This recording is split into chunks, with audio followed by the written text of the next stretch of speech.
Dengan Bapak nantinya kami berharap sangat masukan ya, terutama masalah bahwa kalau bantuan bisa juga Pak karena memang kita yang sangat dibutuhkan itu sebenarnya keprofesionalan dalam mengelola klinik itu.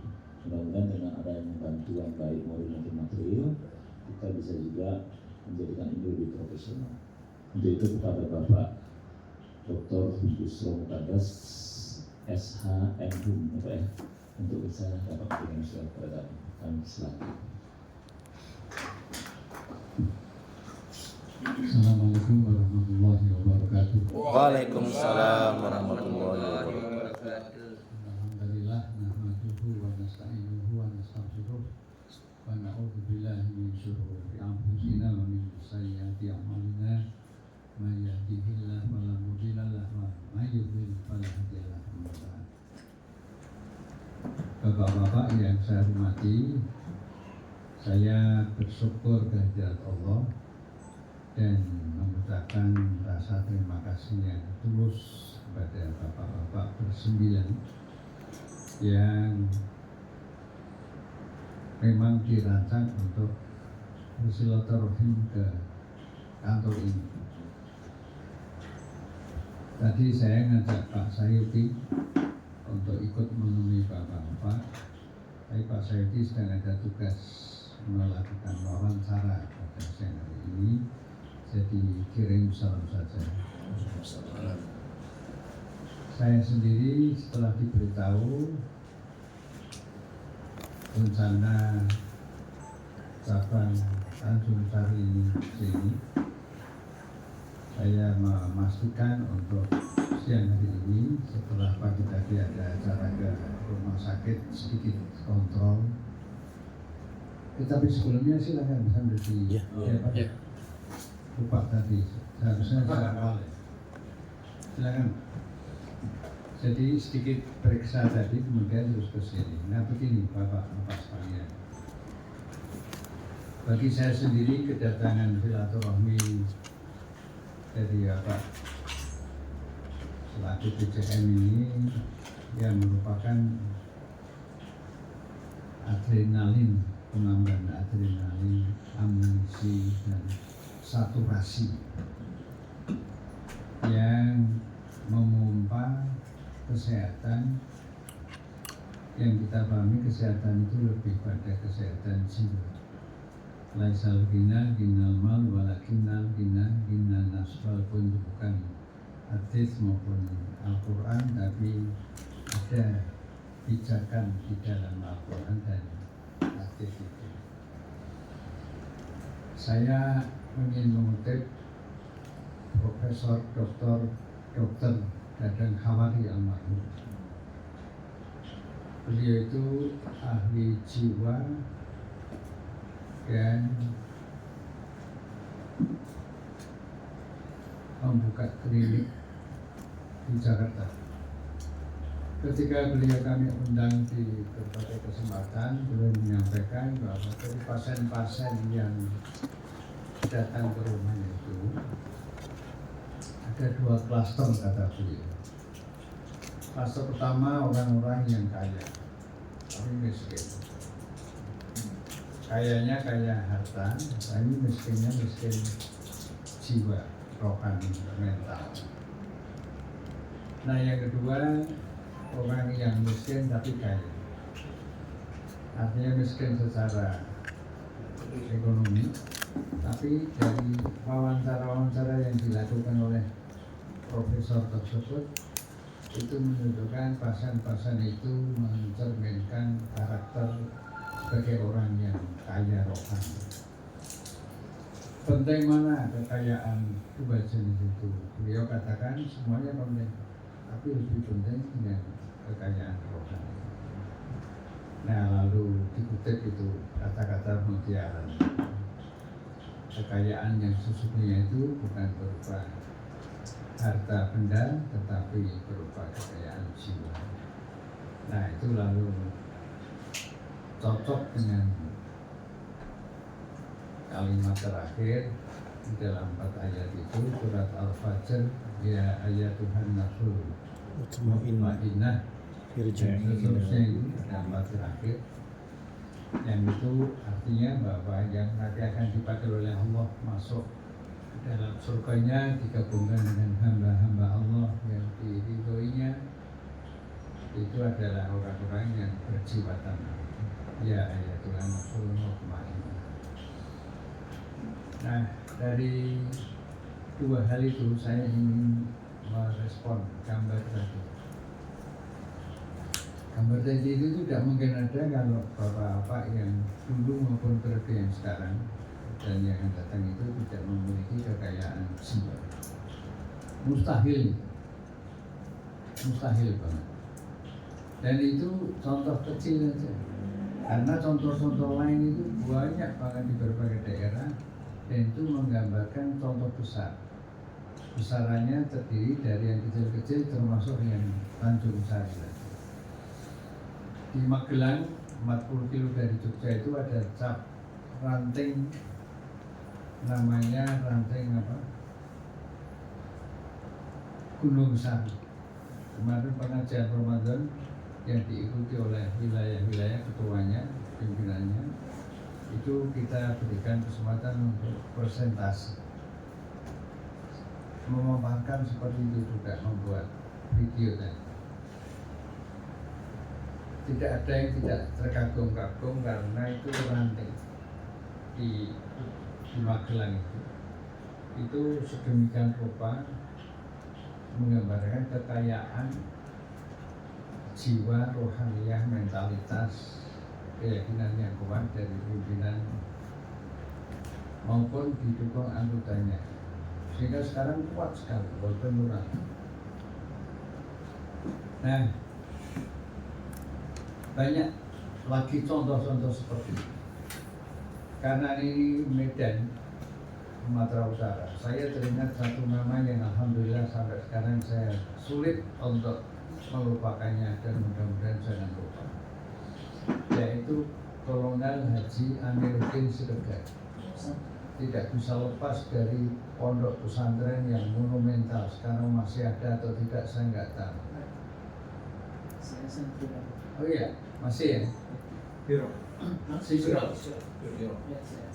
Saya berkali-kali ketemu dengan beliau karena waktu itu saya masih aktivis pimpinan pusat IPM yang asli Ikatan Pelajar Muhammadiyah, yang tidak asli itu Ikatan Perokok Muhammadiyah, yang semakin menyimpang itu Ikatan Politisi Muhammadiyah.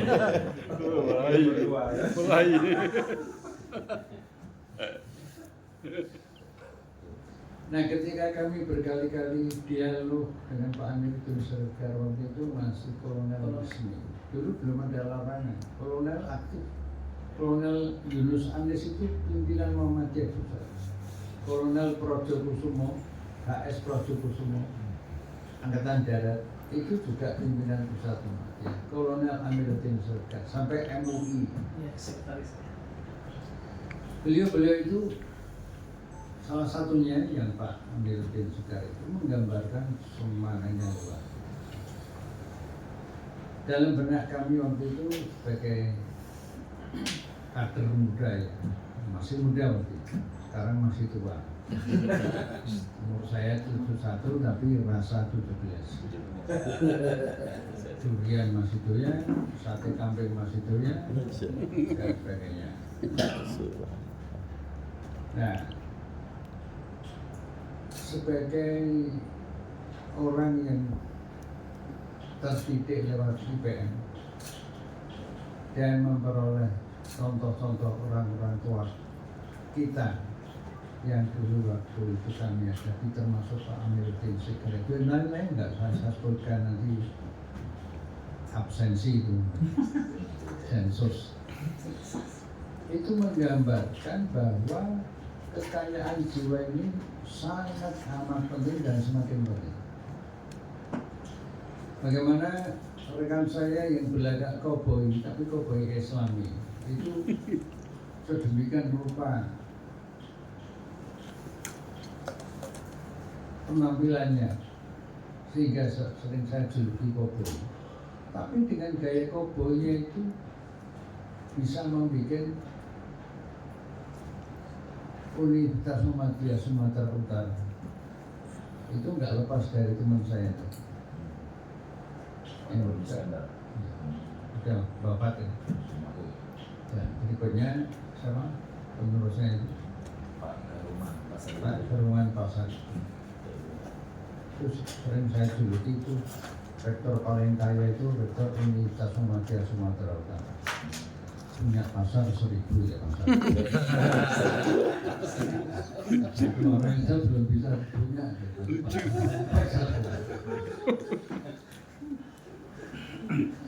Nah sehingga Mas Dalmi Iskandar itu dokter yang bergaya koboi. Yang penting prestasi. Sekarang bapak-bapak secara nasional bisa melihat sendiri. Nanti akan internasional akan datang menyaksikan juga di gedung yang baru, di tanah yang luas sekali. Waktu itu saya akan ke sana sebelum COVID. Nah, jadi singkatnya bagian pertama saya ingin mengatakan bahwa kekayaan spiritual rohaninya itu mengapa bisa subur di Muhammadiyah. Nah, pertama saya ingin menyampaikan fakta. Ketika ayahnya Buya Hamka itu mengutus cucunya untuk datang ke Kauman Yogyakarta menyaksikan sendiri siapa dan bagaimana Kiai Haji Ahmad Dahlan itu perintis pendiri Muhammadiyah itu. Maka sang cucu itu naik kapal sampai Jogja, langsung di Masjid Besar Kauman, kira-kira menjelang subuh gitu. Itu langsung ke Masjid Besar Kauman. Di depan itu, baris depan sudah ada sejumlah orang yang sedang qiyamul lail sampai subuh dan seterusnya. Begitu subuh, cucu ini kemudian bergabung subuhan. Setelah subuhan, tanya kepada jamaah, kepingin ketemu pendiri Muhammadiyah. Lalu yang ditanya itu menyatakan, ya itu. Nah, cucu ini menyimpulkan, oh berarti yang di depan itu yang semalam itu yang mulai. Nah, dikenalkan. Lalu ngomong-ngomong, sampai diajak ke rumah. Nah, dari ngomong-ngomong itu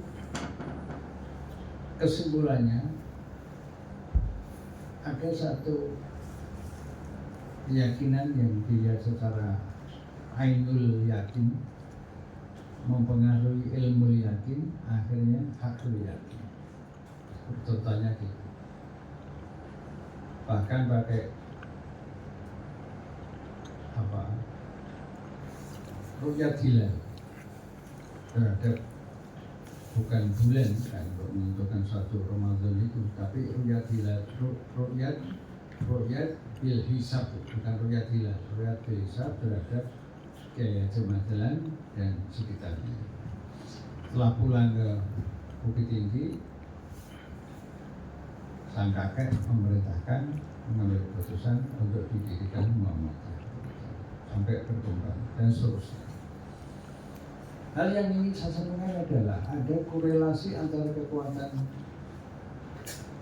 rohaniah pada Kiai Haji Ahmad Dahlan itu dengan proyek amal. Mungkin bukan proyek istilahnya, dengan amal-amal usaha yang terbintang luas, diantaranya itu tadi. Nah, jadi ada korelasi. Nah, dengan demikian bahwa Muhammadiyah itu tidak bisa lepas dari aktualisasi hablum minallah, hablum minannas. Maka kalau sekarang ini berkembang terus, alhamdulillah dengan segala kekurangannya pasti ada itu. Nah, bagian kedua ini saya ingin memberikan satu proses, satu pemaknaan. Pemaknaan ini akan saya sampaikan dengan pendekatan sosiologis dan politis. Pendekatan sosiologis itu pendekatan berdasarkan kenyataan sosial. Dunia mana yang tidak mengakui secara fakta sosial, fakta sosiologis, Muhammadiyah itu bukan hanya eksis tapi berperan. Bukan hanya dalam masa COVID kemarin yang sampai kontribusinya tidak hanya fasilitas kesehatan tapi sampai sejumlah dokter-dokter ahli pun juga wafat demi pasien-pasien COVID. Kemudian pengaruh pendidikan yang kemarin juga antropolog senior dari Amerika Serikat datang ke Yogyakarta, Bob Hefner itu, yang memberikan pandangan-pandangan bahwa Indonesia itu tidak akan ada tanpa Muhammadiyah. Nah, dengan alasan-alasan yang sosiologis antropologis. Jadi kalau dari segi kenyataan sosial, negara itu memang pantainya tidak bisa dilepaskan dari antara lain Muhammadiyah. Sampai sekarang ini, insya Allah sampai yang datang. Tapi ya Jamaah kan pernah memberikan apa wasiat atau peringatan, saya nggak tahu. Insya Allah mustahil Islam itu lenyap dari dunia, tapi tidak mustahil lenyap dari Indonesia. Nah, saya ingin memaknai apakah arti lenyap itu? Ya tentu saja tidak bisa sederhana saya simpulkan dengan berpikir yang sifatnya sederhana. Mungkin lenyap, mungkin tidak lenyap dari segi fisik, kasat matanya, tapi mungkin bisa jadi lenyap dari segi ruh. Mudah-mudahan enggak. Walaupun sampai sekarang ini tidak ada indikasi seperti itu. Tapi kalau tidak lenyap, Muhammadiyah itu mungkin akan mengarah ke sana, tergantung kita semuanya. Nah, mengapa seperti itu ingin saya katakan bahwa upaya untuk melemahkan kekuatan Islam itu sejak Vanderplas dulu, zaman Belanda dulu, dikenal dengan teorinya divide et impera. Nah, teori divide et impera ini persis analisis Allah di dalam Al-Qasas ayat 4 ini. Persis kan? Adu domba, kemudian pecah belah, kemudian menimbulkan opini-opini yang tidak lewat buzzer dan semacam itu. Sekarang ini sedang berjalan dan akan terus berjalan. Setidak-tidaknya sampai pilkada November nanti. Nah, jadi kalau melihat gejala seperti itu, jika kita tidak hati-hati dari ranting sampai pusat, pusat sampai ranting, pengertian hati-hati juga mesti harus ada konsep yang semakin jelas. Semakin jelas itu terukur konsepnya apa, programnya apa, kapan dilaksanakan, personal yang ditunjuk siapa atau PIC-nya itu siapa, ada timeline misalnya 1 tahun itu berapa kuartal atau berapa semester, itu kuartal pertama apa, semester pertama apa, dan seterusnya, sehingga berkesinambungan. Persis Muhammadiyah secara nasional sekarang ini kan berkesinambungan karena teori Allah, fa'idha faragta fansab wa ila rabbika farghab. Itu teori mengenai kebersinambungan. Jadi kalau bicara kebersinambungan, ya teori besarnya itu Al-Quran. Nah, kalau melihat Muhammadiyah sekarang ini, rasa-rasanya satu sisi semakin banyak yang memerlukan kehadiran Muhammadiyah. Maaf, saya sejak dulu di IPM itu di training supaya fantasiru fil ard. Mentor-mentor saya sering gitu, sehingga saya sering kali keliling sejak di IPM. Saking banyak kelilingnya, asik ber-IPM, dan kemudian menjadi korban Golkar. Golongan Kasep Rabi. Kasep itu terlambat, Rabi itu nikah.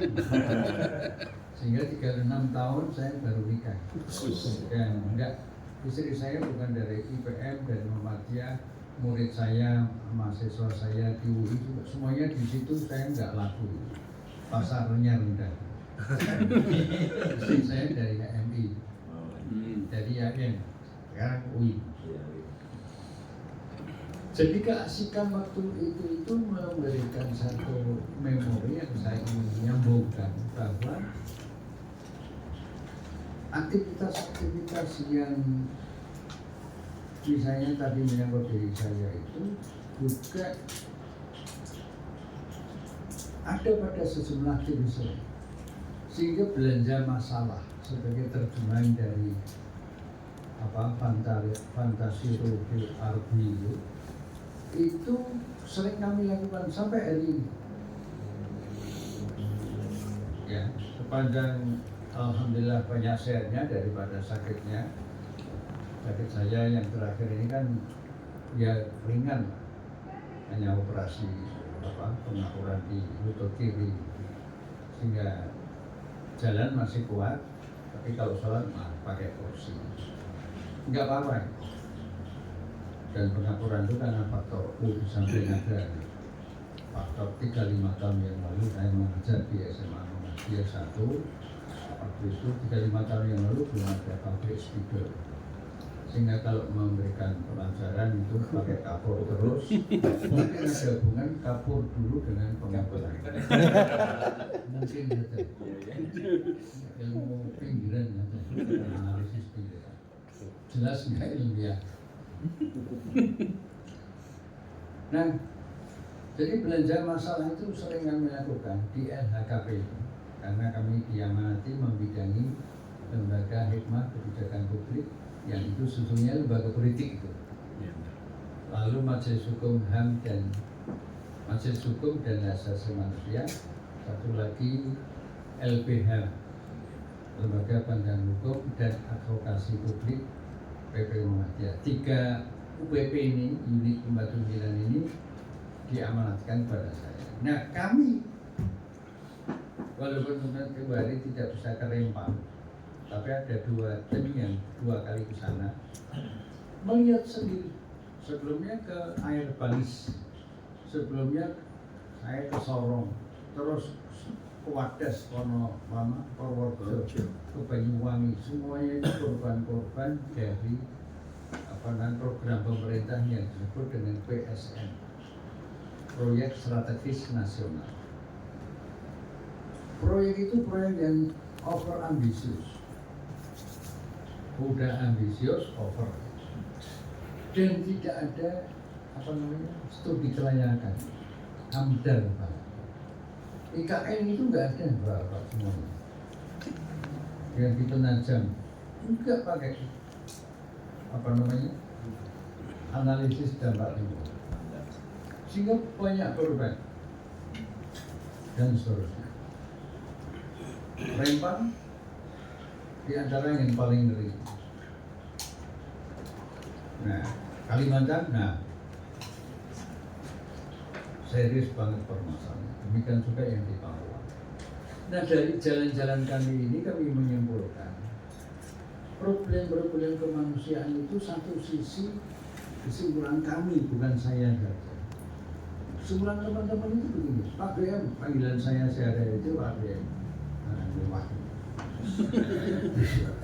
Black market. Busra Mugota sesingkat apa? BM. Pak BM, kalau melihat seperti ini, kami ini tolong Muhammadiyah ini yang paling kami harapkan. Mereka menyebut yang lain-lain itu sudah mudah diberi permen. Permen itu banyak sekali contoh-contoh. Ada yang komisaris, ecek-ecek komisaris BUMN ecek-ecek. Ada yang setengah ecek-ecek. Apapun komisarisnya, tapi teman-teman aktivis di berbagai kalangan ini, baik itu ilmuwan, aktivis maupun ormas, kalau sudah diberi posisi itu biasanya tidak kritis lagi, nggak berani memberikan kritik saya harus mungkin nggak berani, karena sudah dikunci. Nah, lalu mereka mengatakan begini, siapa yang sekarang mengadvokasi beberapa kasus termasuk di Rempang? Siapa yang mengadvokasi kasus korban terorisme yang itu banyak sandiwara politik? Ayo Muhammadiyah, kata mereka loh ini. Nah, jadi satu sisi kami ini kalau ketemu lintas aktivis baik yang Kristen maupun yang agama yang lain, lintas NGO ya LSM, satu sisi itu mereka harapannya pada umat itu besar.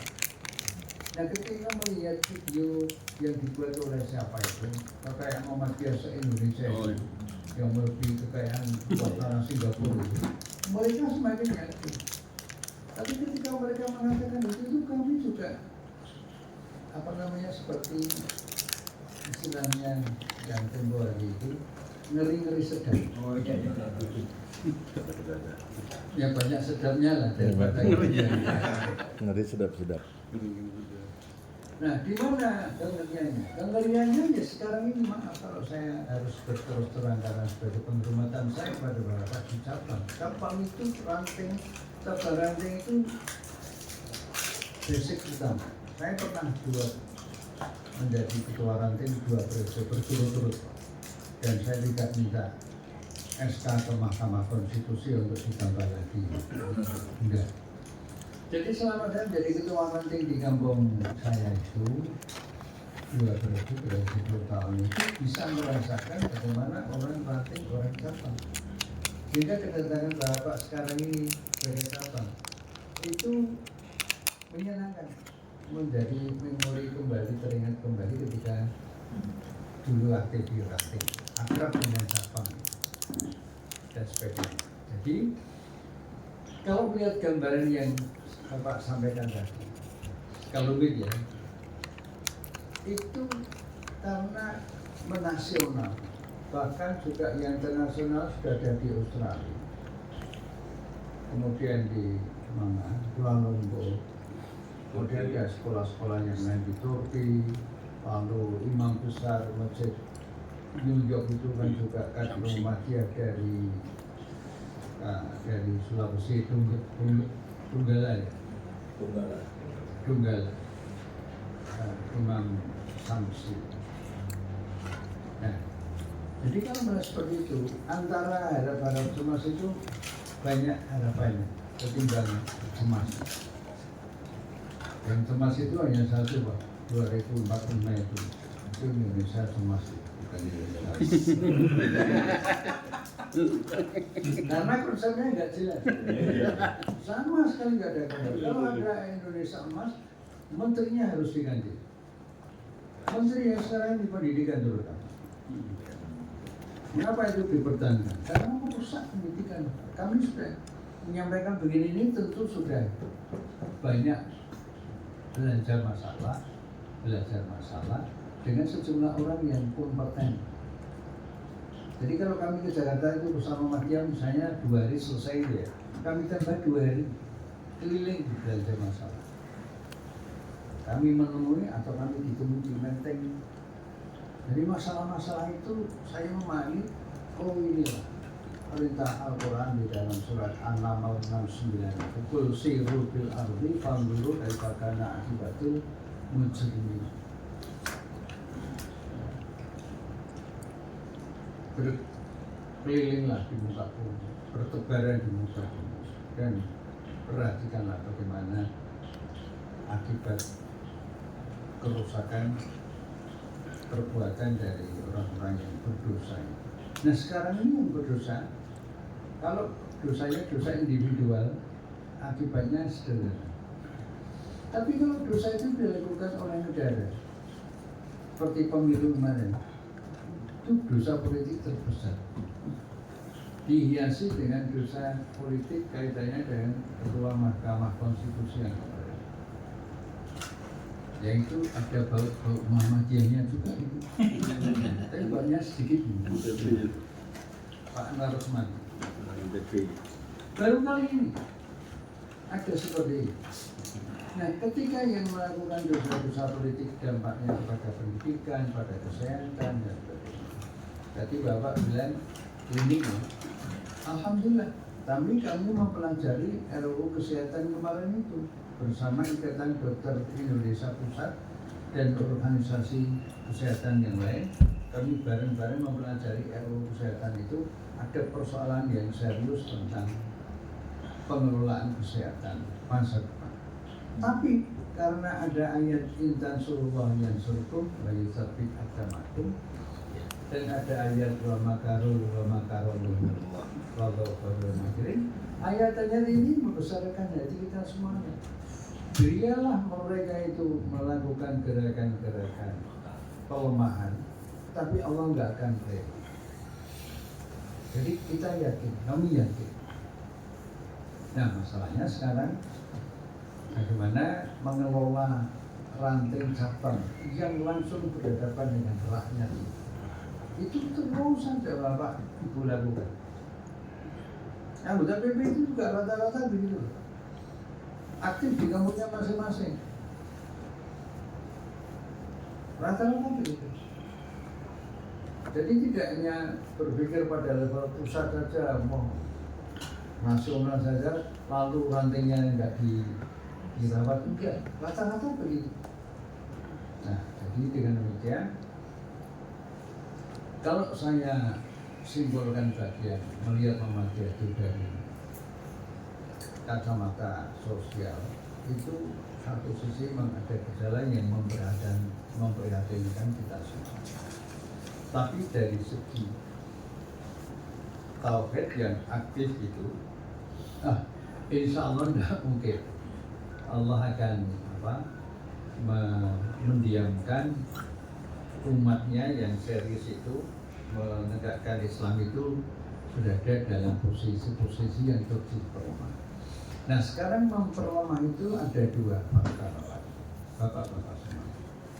Kita masih ingat ada organisasi Islam namanya HTI, partai tapi partainya nggak jelas. Saya kenal semuanya, pimpinan pusatnya, Sejak Ismail Yusanto itu sebetulnya. Yang dua FPI kenal beberapa. Mengapa dua ini dibubarkan? Karena dianggap sangat mengganggu pemerintah. Sebetulnya tidak. Sebetulnya enggak. Nanti itu nggak mungkin khilafah itu ditegakkan dengan demo-demo, itu enggak mungkin. Muhammadiyah yang nggak demo aja seperti ini kekurangannya, nggak mungkin. Tapi dibubarkan karena memang ada orang-orang yang tidak suka dengan simbol-simbol Islam yang berlebihan seperti FPI. Bentar-bentar kan Allah Akbar. Nah, sehingga penggunaan Allah Akbar itu sesungguhnya akan lebih tepat kalau memang pada saat yang tepat. Tapi itu kita tidak pernah mengatakan itu sebagai kesalahan. Namun justru pemerintah yang Islamofobi akhirnya dibubarkan. Pertanyaannya, apakah yang lain akan dibubarkan? Itu tidak sedikit yang bertanya seperti itu. Tapi kembali analisis lagi, karena Muhammadiyah itu sudah eksis, maka bukan, insya Allah tidak mungkin dibubarkan, tapi kemudian dilemahkan dari dalam. Nah, sekarang ini yang ingin saya sampaikan, karena tadi 4 pendidikan itu yang sudah berkembang di dunia mentereng itu kalau semakin dikelola dengan lebih mantap lagi, ada proses ideologisasi sejak guru-gurunya direkrut dengan pilihan yang bagus, terutama guru-guru yang berkaitan dengan ismuba. Nah, PP Muhammadiyah itu kan sudah ada pendidikan ulama sarjana Muhammadiyah, PUTM. Itu tamatannya sudah otomatis S1 UAD atau UMD. Tapi setelah tamat PUTM, mereka sudah taken kontrak sebelumnya 3 tahun akan disosialisasikan, ditempatkan di daerah-daerah yang minta. Kami melihat sendiri hasilnya begini. Rata-rata hampir semuanya dari permintaan itu tidak imbang jumlah permintaannya dengan jumlah yang bisa dikirim, karena seleksinya sangat ketat. sangat ketat. Kami tahu sendiri. Karena sangat ketat itu maka yang jumlah yang diterima itu belum memadai. Nah, masalahnya apa? Sekolah memadai ini kepentingannya jelas semakin penting. Jadi kalau tadi saya sampaikan bahwa menteri satu ini menteri yang memang nggak tahu pendidikan, ya, tapi justru dipercaya karena memang yang mempercaya juga tidak concern tentang pendidikan. Ya. Oleh karena itu, yes, ini isbiru wasobiru warobitu wattaqullaha la'allakum turhamun. Al-Baqarah Ali Imran ayat terakhir 200. Nah, jadi kita mesti harus sabar, tapi sabar yang kreatif. Nah, dalam kesabaran ini saya usul memberikan pandangan mulai dari yang konkret, yaitu sekolah tadi.